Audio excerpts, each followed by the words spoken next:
What's up, YouTube? It's Team Unlimited Yu-Gi-Oh here. I'm here with another feature card.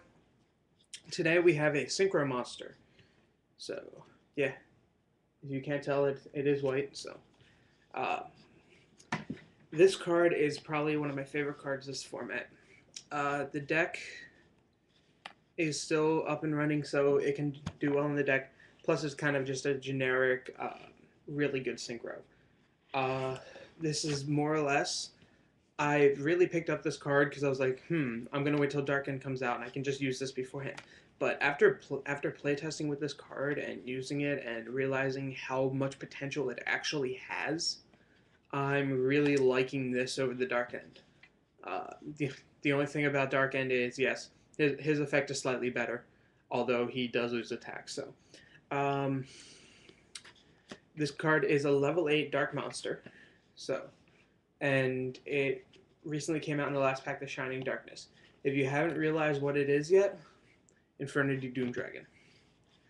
His effect reads: one Dark Tuner, one or more non-tuner monsters. Once per turn, if you have no cards in your hand, you can select one monster your opponent controls. Destroy that monster and inflict damage to your opponent equal to half its attack. This card cannot attack during the same turn you activate this effect. So he's got 3,000 attack and defense. So I did a list for pros and cons of the card. It's a very easy card to summon, being a generic synchro. On the downside of that, it needs a Dark Tuner, but there's plenty of them going around. You got your Plague Spreader, you got your Crabons, you got your other Dark Tuners that people may use. So, um, well, Dark End requires a Dark non-tuner. So, like, unless you're running, like, unless you can easily get out like a Mally, which is pretty easy to get out. If you can get out a Kai, it's pretty easy. Both your synchro materials, if you have to use more than one, have to be dark. So, again, this is where this card takes priority over that. He's also got 3,000 attack and defense, which is really good. This format. He's got 24 defense. So even if he's in defense mode, like a normal Monarch with its effect negated, can't beat over this, or a Jinzo can't beat over this. So, and he can still use his effect. So the downside to that is if his effect is activated, he can't attack, and the same thing goes the other way. If he attacks, he can't use his effect, which kind of downsizes the card. Again, he has an amazing effect. You just destroy a monster and you take half of its attack and deal it to your opponent. So it's basically like Ectoplasma, if anyone remembers that card. You tribute a monster on your side of the field and inflict that to your opponent equal to half the attack of the monster you tributed. Except this one kind of does like you don't tribute your monster, you destroy your opponent's. And it works really well against the flip effect monsters like Raiko and Spy. If you feel like your opponent has like a face down like that, you just go, alright, I won't attack within this turn, I'll destroy your Raiko or I'll destroy your Spy, and you're going to take half its attack as damage. So, and the flip effect won't flip. So, Morphing Jar, stuff like that. Just really good flip effect monsters. This thing just beats over like crazy. And it's it's so good. It's like a monster version of Nobleman of Crossout. It stops the hamster, which searches for Raiko or whatever. So it's really good there. It's also a the only thing about the effect is it requires no cards in hand. So if you have your hand clogged up with monsters, best not to bring him out. You have other level 8 options like Stardust and Colossal and Thought Ruler and Red Dragon. So, and then soon Dark End. But so yeah.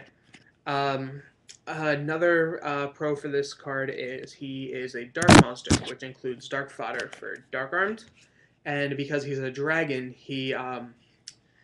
I use him. So I also run a Miracle Synchro Fusion, so he's even Drago Quest fodder. So, because Drago Quest, I'm pretty sure just states Dragon Synchro, not Wind Dragon Synchro. Yep, just one dragon type synchro monster. And Infernity Doom Dragon is not a fiend, he is a dragon, so what I can do with him is if I do have like an absolute, or if I have like an elemental hero in my graveyard or whatever, and I pop my opponent's monster and like just need to put that extra push for game, I can always use Miracle Synchro, get rid of him, get Drago Request out, he has 200 more attacks, so I can just attack more. So yeah, he's also good for stopping OTKs, which is probably one of my favorite things about this card. Um, or he causes the OTK. He basically blocks the stop, I should say. Like the way that this card used to run would be when Infernity was really big, they'd go like Mistworm, Mistworm, Mistworm, Infernity, Doom Dragon, and then when the person would drop Gores after they took 75, they'd have like their Gores and their Gores token in defense mode. They'd use Doom Dragon's effect to pop Gores for the extra damage. So, like if you can OTK and they bring out like Gores or Tragodia, or even Battle Fader, you just destroy it. Like Battle Fader would get removed even though they're not taking damage. That's one less monster they have on their field. That's still card advantage for you. And if they have like a Gores or a Tragodia, just pop it and they take half the damage because Tragodia will come out at, because he has a question mark, he'll come out as many cards in the hand times 6. So that'll be his attack at that turn. And say like they have 5 and they drop him and you haven't attacked with him yet, and it's like you just need to push for that extra damage. You just pop and they take 15. So yeah, like if they have like 5 cards in hand after they drop Tragodia. So it's a really good card. I really like it. It's ultra rare out of the set. So I guess pick yours up while you can. I think they're going for like $8 now. So it's a really good card. For the rating, I'm going to have to give this card an 8.5 out of 10 because, for one, it requires a dark tuner, and his effect won't happen if your hand's clogged with monsters then you already summoned this turn, or you can't get them out of your hand, unless you feel like cheating and setting them as backfield and then scooping before your opponent gets to see. So, yeah.